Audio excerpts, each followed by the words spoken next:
Dopo che aveva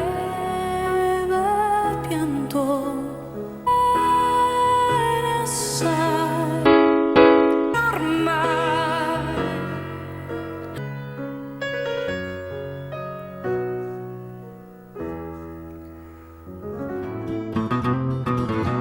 Yes, so Hairless here. Today we have Caruso by Lara Fabian. The original song by Lucio Dalla in 1986. As the name suggests, it was dedicated to Enrico Caruso, the Italian tenor. Lara herself said that it's one of the most beautiful songs ever written. La canzone di Lucio Dalla è una delle più belle canzoni che è mai stata scritta. There's a lot to the original song. I must confess, it's not a song that I knew beforehand. Well, anyway, I recognise bits of it. I'm sure I've heard it before. So I've gone and listened to it quite a few times. Really, really nice song. It's a song that I can definitely imagine Lara singing. Her performance, this is from the concert From Lara with Love. We've seen a handful of songs from this very same concert. Please check out my reactions to those if you haven't already. I have a dedicated Lara Fabian playlist. Card for that will be up here. This will be my first time hearing her sing in Italian. She grew up in Sicily and said that the Italian aspect is probably the most sensitive part of her. You just see Italy. It's all there. That's probably the most sensitive part of me. So I think this should be nice to hear. It's been recommended to me a lot, this one. Italy. It's all there. That's probably the most sensitive part of me. Because it relates to my mum and my grandma.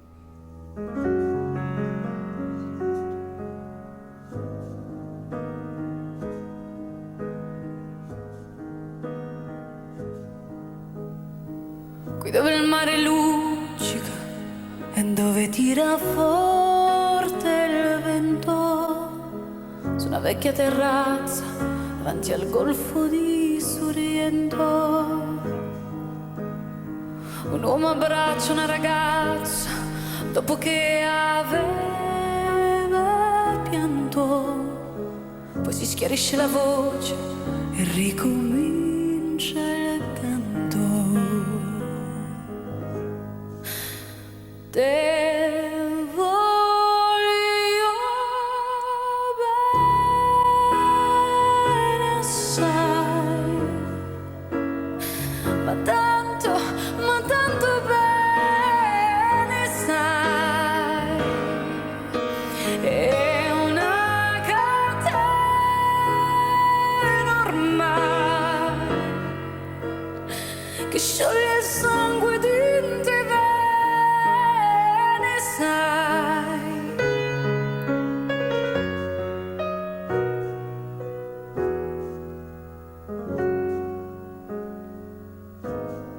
Luci in mezzo al mare, le sole notti là. For such a simple song, physically affected, you could probably see my eyes starting to go. Oh yeah, some nice, really, really nice things there. It's one thing to have a nice original song, but then to do a cover of it and change it enough to make it your own, but also stay true and loyal to the original takes supreme skill. Alright, let's pause here, go over what we've heard. If you don't want to hear the analysis, go to the timestamp. There's probably a lot to say on this one. First thing, we look to have just a piano accompaniment. This is the first time I'm seeing this from this concert. All the other songs, we had many, many more instruments accompanying her. I think that this elevates the intensity of the performance in a kind of counterintuitive way. You'd think more instruments is more potential to create powerful or emotional sounds. But just piano and voice, no beat or anything. It's engaging. Our focus can only be on her or the piano. It's a very nice artistic decision for a song like this. Pavarotti did cover this song as well. That's quite a famous version, I believe. The original song is in A minor.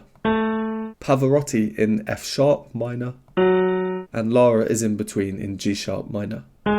She's actually lower than the original song, which might be surprising considering she's a woman and the original singer is a man. Why I'm pointing out the keys across all three versions is because of the treatment of the opening phrase, the very first thing we hear. When it comes to musical analysis, we really need to consider everything. Instrumentation, the tempo, the key, the arrangement, how it's performed, performance style, etc. The opening phrase, very, very important. It has to make us want to continue listening. I just want to show how each of those three versions sing the opening phrase, and how it gives us an impression of what we might expect to come. I'll transpose the other two versions into Lara's key just for easier comparison. So this is note 1. The original starts on note 5 and then goes below note 1 in a kind of spoken way.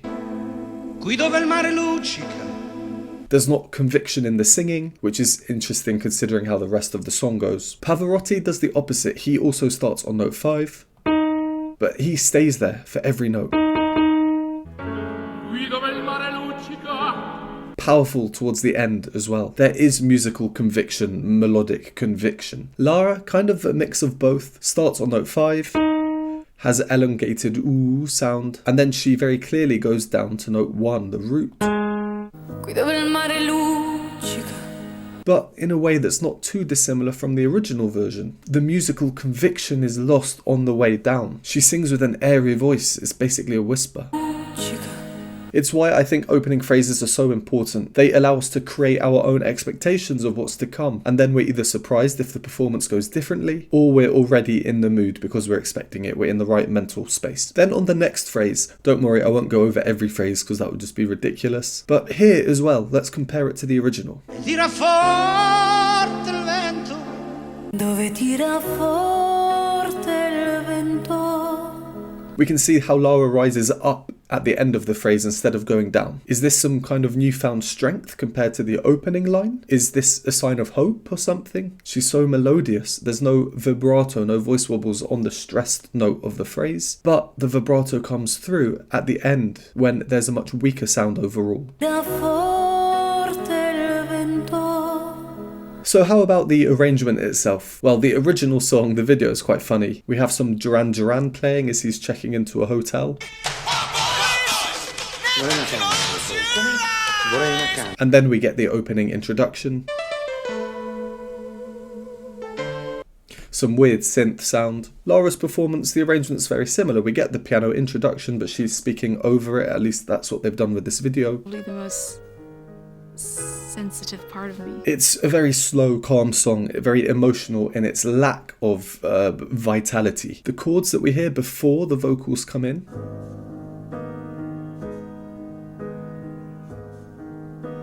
this 9/8 suspension, which means the 9th note, which is this one, is suspended, causing dissonance and creating tension, and then it resolves down to the 8th note. The 8th note is just the root note up 1 octave. This dissonance is all we hear, it's only the piano. I think it symbolises grief and pain. Onto the chorus. Let's quickly listen to the original, I think it's amazing. Lucio goes up to a C. That's what I call a wow tenor moment. But this is in a completely different style. Obviously, it's less operatic, less classically trained, it seems. There's some hoarseness to his voice, it's more raw. So what does Lara do? She lingers on every note. She rhythmically augments them, she makes them longer.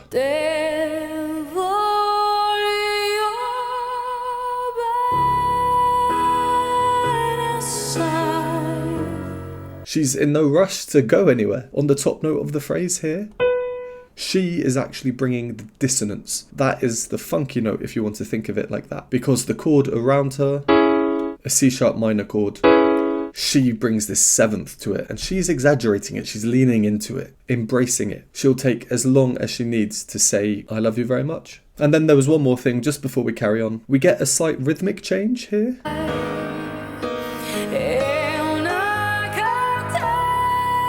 The piano doubles the melody up the octave. That's really helping to make this rhythmic change obvious. And the rhythmic change, chun, chun, chun. Think 1, 2, 3, 1, 2, 3, 1, 2, ch, ch, ch, ch, 1, 2, 3, 1, 2, 3, 1, 2.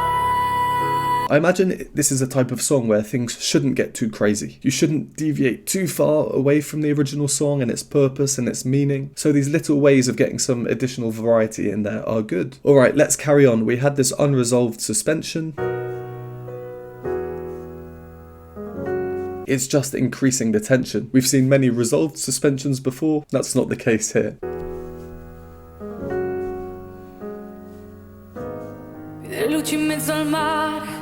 Le sole notti là in America erano solo le lampare, la bianca scia di un'elica. Senti il dolore nella musica, si alzò dal piano forte. Ma quando vide la luna uscire da una nuvola, gli sembrò più dolce anche la morte. Guardo negli occhi la ragazza, le occhi verdi come il mare. Poi all'improvviso uscì una lacrima e lui credette di affogare.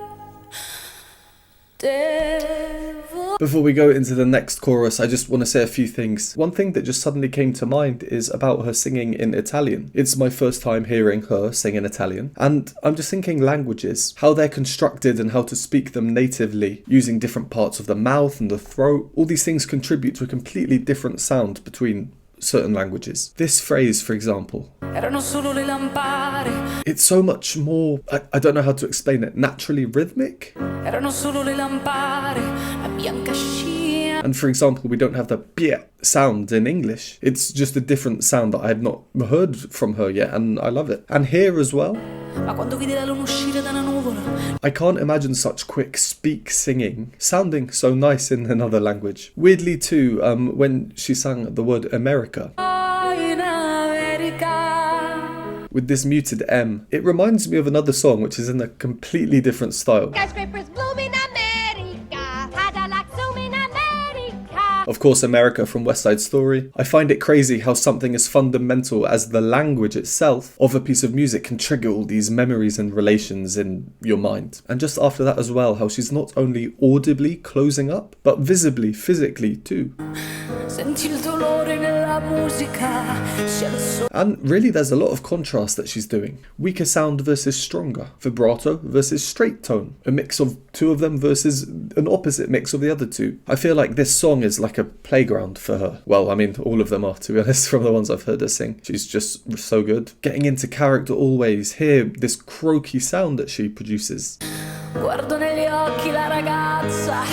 That could be the voice of a different person or her in 40 years. And just before we paused, there was another rhythmic augmentation where she's elongating the lengths of the notes. Let's listen actually. So, the original at the same moment. E lui credette di affogare. E lui credette di affogare.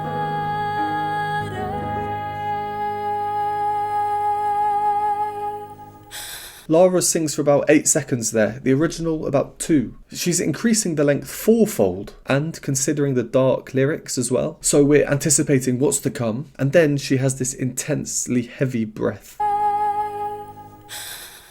And that was too much for me, that's where I paused. Alright, let's continue.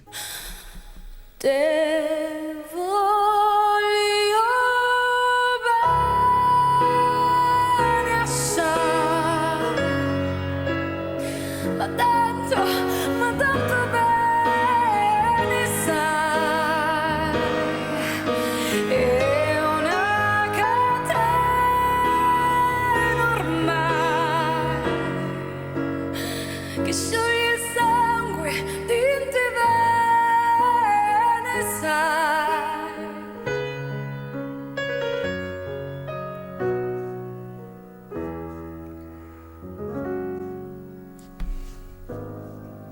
La potenza della lirica, dove ogni derrama è un falso, che con un po' di trucco e con la mimica, sai, puoi anche diventare un altro. Così diventa tutto piccolo, anche nei soli notti là in America. Ti volti e vedi la tua vita come la scia di un'elica.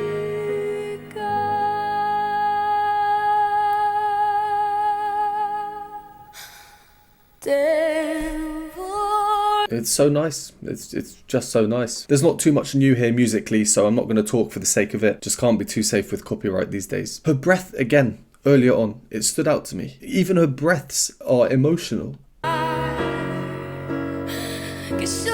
Like she's about to cry. And there was a really nice melodic adjustment just after that in the piano. Let's listen to the original first.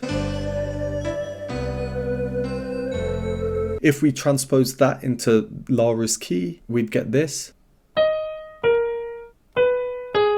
Instead, what do we get?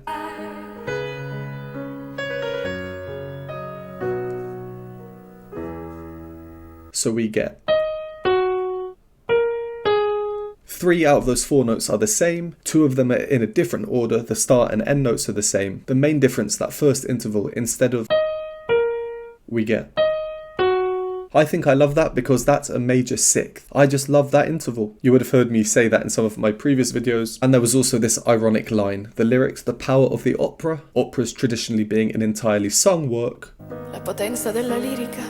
No singing from her. And the next line as well, actually. Che con un po' di trucco e con la mimica, sai, puoi anche diventare un altro.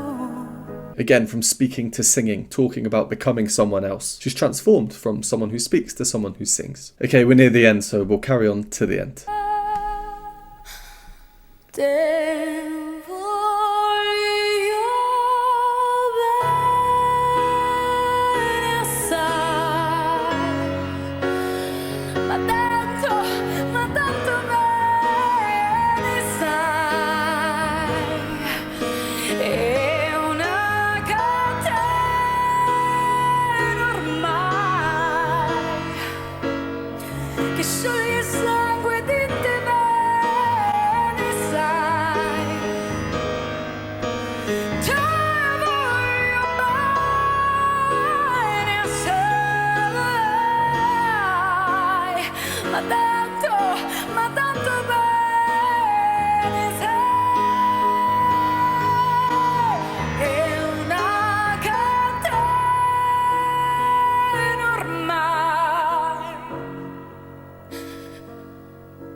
Wow, this performance, but the concert as a whole, every single performance I've seen from it, that has to be one of the best concert performances of all time in terms of many different criteria. It has to be. Okay, just a few final points. I know we've gone on for quite long already. The chorus again, now for the last time, it seems to be even more drawn out. Like each time she says these words, she knows she won't be able to say them for that many more times. So she's trying to keep the ones that she can say for longer.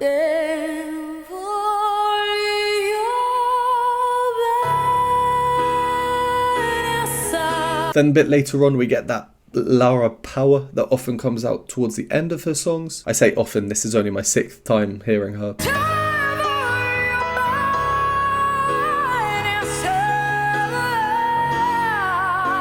We even got some headbangs as well. We've seen these before from her. And the emotion she's able to capture is just great.